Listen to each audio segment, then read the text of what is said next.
Some betrayals come from strangers, but the worst ones come from those you called family. I never thought my own parents would strip me of everything I had worked for, just so my younger sister could shine. But the real shock didn't come until the day of her wedding, when the man waiting at the altar was wearing the same smile he once gave me. I was sitting on the floor in the living room, peeling ground nuts with Mama for the Sunday stew, when she spoke like she was talking about the weather. "Laya, your inheritance will help Emeka's marriage go smoothly." I looked up confused, thinking she meant I should give a small part, maybe buy something for the ceremony. Before I could even ask, Papa's voice cut in, steady and final. "All of it. You don't need it right now. She does." My hands stopped moving. The groundnut shells slipped from my fingers. That money wasn't just money to me. It was my late grandmother's gift, something she saved for years so I could have a safe start in life. She gave it to me before she passed, pressing the envelope into my hands, telling me it was for my future. I had plans for it, maybe a small shop, maybe my own apartment. But now, my own parents were telling me to give it all away, just so my younger sister could have a perfect wedding. I stared at them, waiting for a smile, some sign that they were joking. But they just sat there, sipping tea, looking relaxed, as if they weren't asking me to give up the one thing that made me feel secure. My throat felt dry. "But that's mine," I said softly. Papa looked at me like I had spoken out of turn. "We are your parents. We know what is best for the family. Emeka needs this now. You will understand later." I wanted to speak, to tell them how unfair it was, but the weight of their authority pressed down on me. In our home, you didn't argue with your parents, no matter how wrong you felt they were. I felt my chest tighten, and my hands began to shake. Mama avoided my eyes, pretending to focus on the ground nuts, while Papa folded his arms like the matter was already decided. I sat there in silence, every word I wanted to say trapped in my throat. They weren't asking, they were telling me. In that moment, I realized they didn't see it as taking from me. They saw it as their right. But to me, it felt like they were taking away more than just money. They were taking away my trust, my dreams, and the last gift my grandmother had ever given me. That day, something inside me shifted. I still sat there, shelling groundnuts, pretending to listen to Mama talk about the stew. But my mind was far away, replaying my grandmother's face, her voice, her promise that this money would protect me. I didn't know it yet, but this was the first crack in the wall that held our family together, a crack that would only grow wider. I went to Ifunanya's room that evening, hoping deep inside that maybe she didn't know the full story. She was sitting in front of her mirror, trying on a pair of shiny gold earrings, humming like she had not a single worry in the world. I stood by the door for a moment, my heart heavy, before I finally spoke. "Ifunanya, Mama and Papa said they're giving you my inheritance for your wedding. You know that's all I have. You can tell them you don't want it." She glanced at me in the mirror, her smile not fading even a little. "Leah, you'll get married someday. I need this now." Her voice was calm, almost casual, like what she was saying made perfect sense. She didn't even pause to think about it. She didn't ask if I was okay with it. She didn't thank me. She just went back to adjusting her earrings, making sure they caught the light perfectly. I stared at her, waiting for her to laugh and say she was joking, to stand up and tell me she would never take something so important from me. But she didn't. She didn't blink, didn't hesitate. It was as if my future didn't matter compared to her big day. In that moment, I saw a different side of her, one that didn't see me as her sister, but as a resource to be used.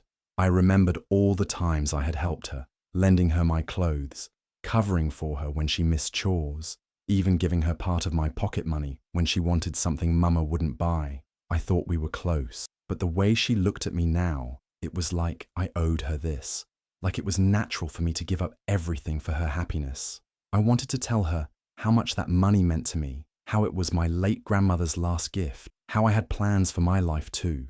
But the way she was so unbothered made my words feel useless. I swallowed them back, feeling my chest tighten. I realized no matter what I said, she wouldn't understand. She didn't want to. She stood up, gave herself one last look in the mirror, and smiled at her reflection. "Don't worry, Leah. You'll be fine," she said, brushing past me to leave the room, the smell of her perfume lingering in the air. I stood there alone, my hands clenched at my sides, knowing that something had changed forever between us. That day, I understood that to her, I wasn't her sister anymore. I was just the ticket to the life she wanted. and she didn't care how much it cost me. A week passed, and I tried to convince myself that maybe Mama and Papa would at least leave my personal savings alone. That money wasn't part of my inheritance from Grandma. It was mine, earned from years of staying late at work, skipping outings with friends, and saving every extra naira I could.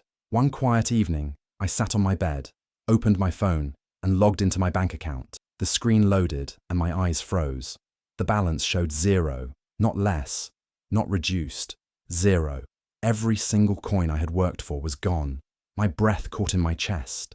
I stared at the numbers, refreshing the page again and again, hoping it was some kind of error, but it wasn't. They hadn't just taken Grandma's gift, they had taken everything I had built for myself. My hands began to shake as I scrolled through the transaction history. The transfer was made to Papa's account just a few days ago. No explanation, no message, nothing. It was as if my efforts, my sacrifices, my late nights all meant nothing to them. I sat there, gripping my phone, feeling a heat rise in my chest.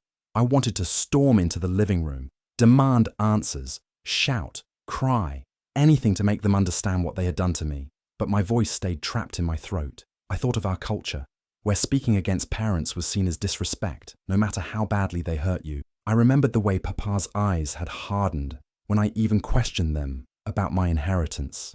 If I said anything now, it would turn into a bigger war, and somehow I would still be painted as the ungrateful child. So instead, I stood up quietly and began to pack some of my things, a few clothes, my important documents, my grandmother's photo, the only thing of hers I still had left. I didn't even know where I would go, but I knew I couldn't keep sitting in that house, pretending nothing had happened. I moved around silently, careful not to make any noise. Every fold of fabric into my bag felt like a piece of my trust being folded away too. I thought about all the times I had dreamed of my future, starting a small business, maybe traveling, building a life I could be proud of. Now, all of that felt stolen. When I finally zipped my bag, I sat for a moment, listening to the faint sounds of my parents talking in the other room, as if everything was normal. But for me, nothing was normal anymore. This wasn't just about money.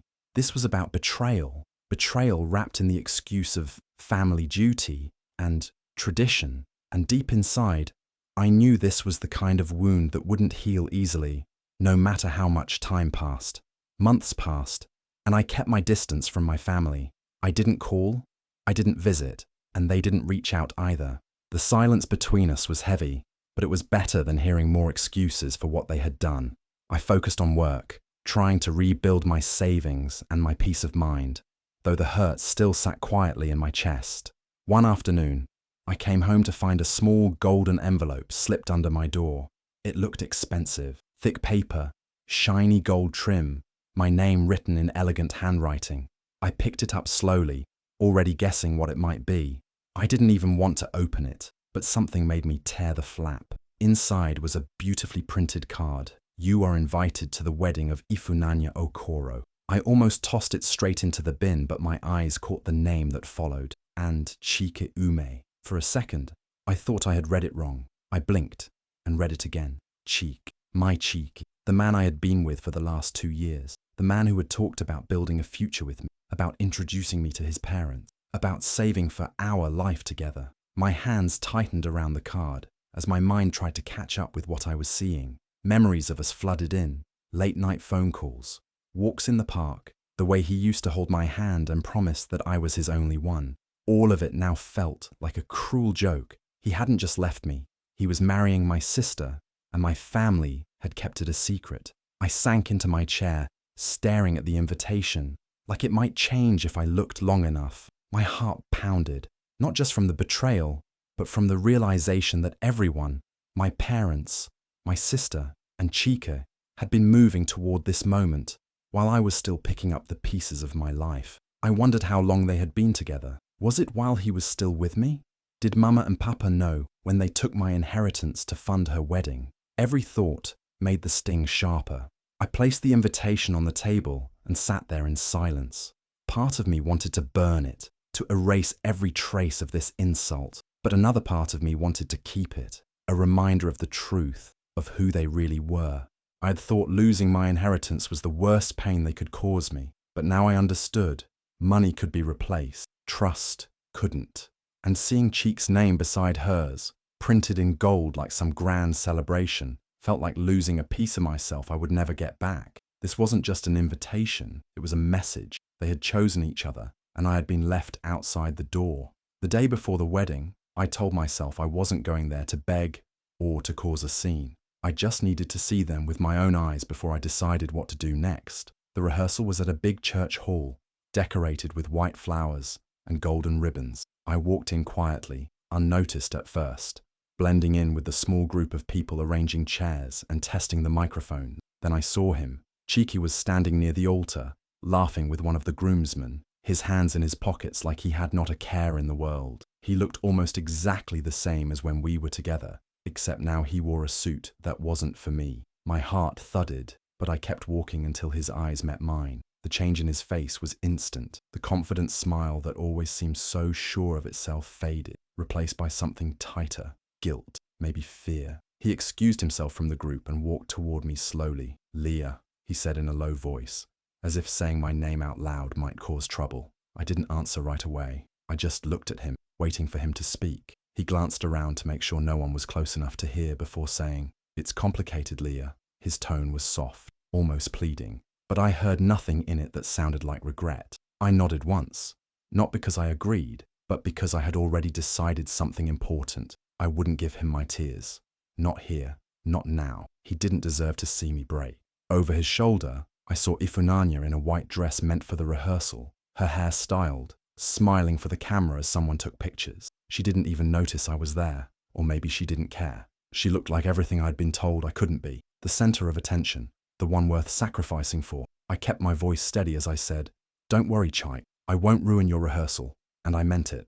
Today wasn't the day for what I had in mind. I turned and walked out of the church hall, feeling his eyes on my back. The air outside was warm, but my thoughts were cold and clear. Tomorrow they would all be in the same place. My parents, my sister, Cheek, and every person who thought I would quietly accept what they had done. I had no plan to yell or fight.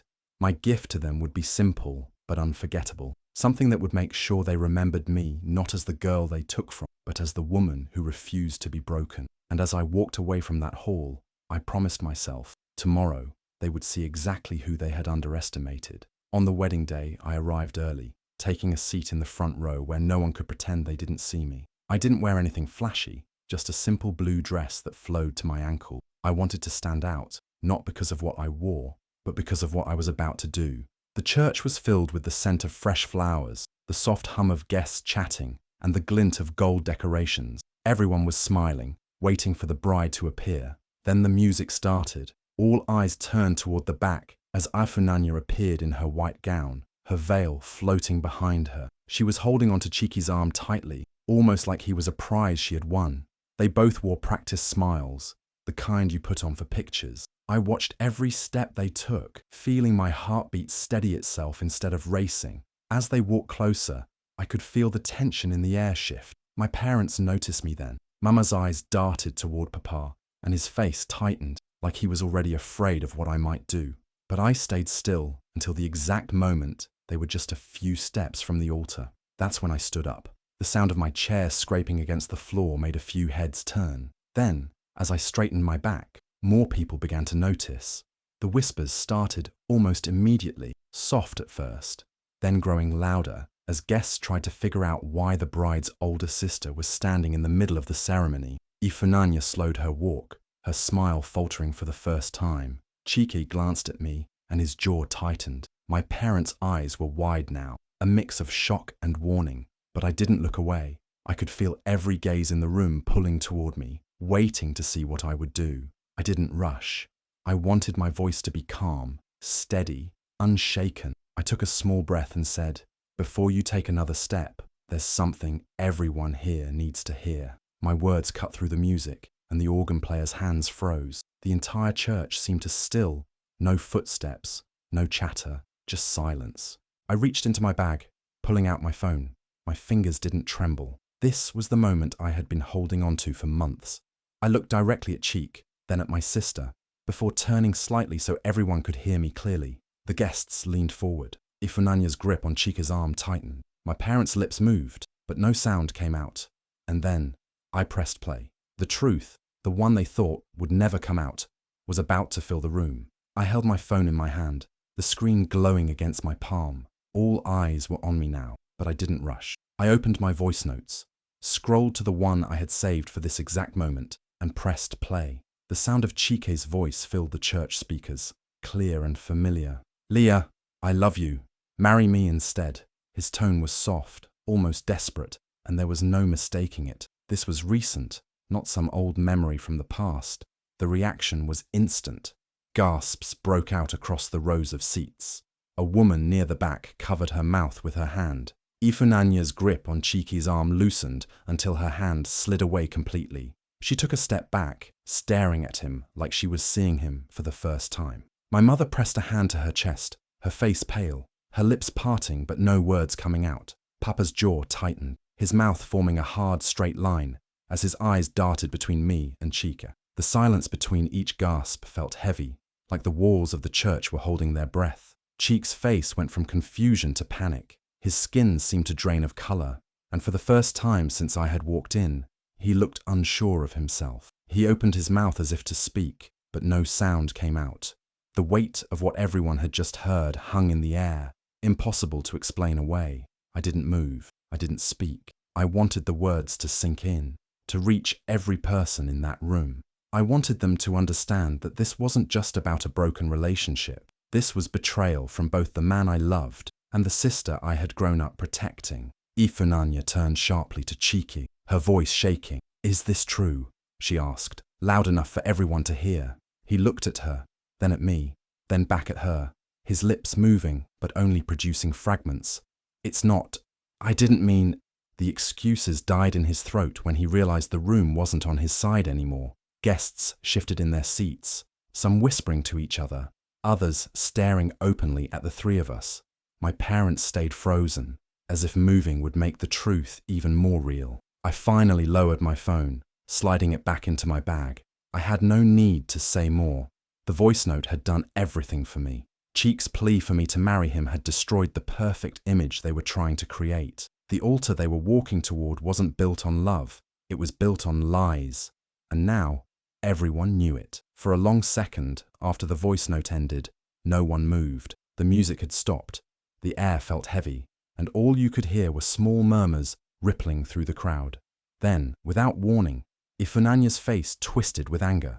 She turned toward Chike, pulled the bouquet from her hands, and flung it at his chest with such force that the flowers scattered across the floor. "You're pathetic," she spat, her voice loud enough to echo in the quiet church. Without waiting for his reply, she spun around and stormed down the aisle, her long veil dragging behind her like a torn, wounded flag. Each step she took was quick and sharp, her heels hitting the floor in angry beats until she disappeared through the open doors. My parents instantly stood, calling after her. Mama reached for her handbag and tried to move toward the door, but before they could get far, the guests started closing in. They weren't shouting, but the questions came fast, one after another. "Is it true? Did you know about this? What's going to happen now?" Papa tried to wave them off, but his face gave him away. He looked shaken, his earlier authority nowhere to be found. Chike was still at the altar, holding the crushed bouquet like he didn't know what else to do with his hands. He glanced toward the exit, then toward my parents, then at me, as if hoping I would somehow save him from this mess.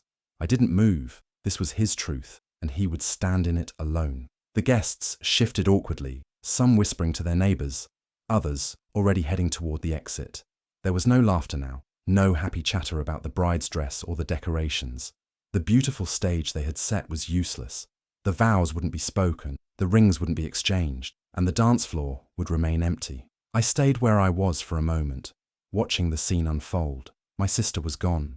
My parents were cornered by curious relatives, and Chike's once proud posture had collapsed into something small and defeated. The perfect wedding they had stolen from me to give to her had ended before it even began. Finally, I turned and began walking toward the back of the church. My heels clicked against the tiled floor, the sound sharp in the thick silence.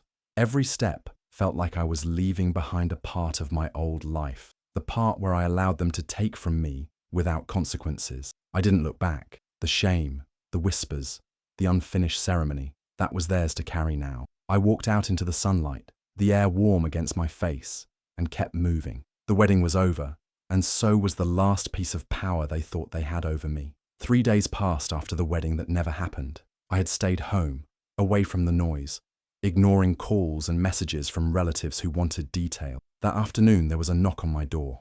I hesitated before opening it, and there stood Papa, looking older than I had ever seen him. His shoulders were slumped, his eyes tired, and in his hands was a thick brown envelope. He didn't step forward, he just held it out toward me and said, in a voice that was quieter than I remembered, "This is yours." For a moment, I didn't move. I knew exactly what was inside. The inheritance they had taken from me and given to Ifunanya so she could marry Chike. The same money that had caused endless arguments, tears and betrayal. Papa's hand trembled slightly as he waited. We made a mistake, he admitted, the words sounding heavy, like they had taken all his strength to say. I looked at him and saw something I had never seen before. Not pride, not anger, but shame. He was no longer the man who had stood so firm in his decision, convinced he was doing the right thing. He was a man who had watched everything crumble and now stood in the wreckage, unsure how to fix it. I reached out and took the envelope, feeling its weight in my hands. But it wasn't the money that mattered to me anymore. I had already moved on from needing it. What I needed was this, the acknowledgement, the silent confession that they had been wrong, that I had been wronged. For a few seconds, Papa seemed like he wanted to say more, maybe explain himself or ask for something, but I didn't give him the chance. I didn't step aside to invite him in. My doorway felt like a boundary, and I wasn't ready to let him cross it. There are some wounds that even apologies can't heal, and some doors that once closed should never be opened again. He gave a small nod, almost like he understood, and turned to leave. I stood there, watching his back as he walked slowly down the path, his figure shrinking until he was gone from sight. I closed the door gently and placed the envelope on the table. I didn't open it right away. The money inside no longer felt like a gift or a blessing. It was simply a reminder of everything I had lost and everything I had survived. In that quiet moment, I realized I didn't need their approval, their support, or even their presence in my life to move forward. I had built myself back up without them, and I could keep going. The inheritance was in my hands again, but the real victory was knowing I no longer needed it to feel whole. Months later, life looked completely different. The chaos, the whispers, and the pain from that ruined wedding had all faded into the background, like an old photograph I no longer needed to look at. I had signed the papers for my dream apartment, a place I had once imagined, but never thought I would actually own. The walls were freshly painted in soft, warm tones, and the sunlight streamed through the tall windows, spilling across the polished wooden floors. On the very first evening there, I unpacked the last of my boxes and placed my favorite candle on the coffee table. It was a scent I loved, calm, sweet, and warm, the kind that made a place feel like home. I struck a match and watched the flame catch, its gentle glow filling the room. The city outside was alive, but in my home, there was only peace. I opened the windows wide, letting the cool evening breeze drift in. The air carried the faint scent of rain from earlier that afternoon, mixing with the candle's fragrance. I took a deep breath, feeling an unshakable sense of freedom settle over me. As I stood there, looking out at the skyline, I whispered to myself words I had carried in my heart for months. Kindness is my choice. Forgiveness is my strength. But access is earned. I had chosen kindness because I refused to let bitterness change who I was. I had chosen forgiveness because I didn't want to carry their mistakes like a weight on my back. But letting them back into my life, that was different. That was a privilege, one they had lost the moment they decided I wasn't worth standing by. The apartment was more than a home. It was proof that I could stand alone, that I could rebuild without their help, and that I could create a life so full of peace and beauty that no one's betrayal could touch it. Every wall, every piece of furniture, every tiny detail was mine, built from my own choices, my own strength. I closed the windows as night began to fall, the city lights blinking awake in the distance.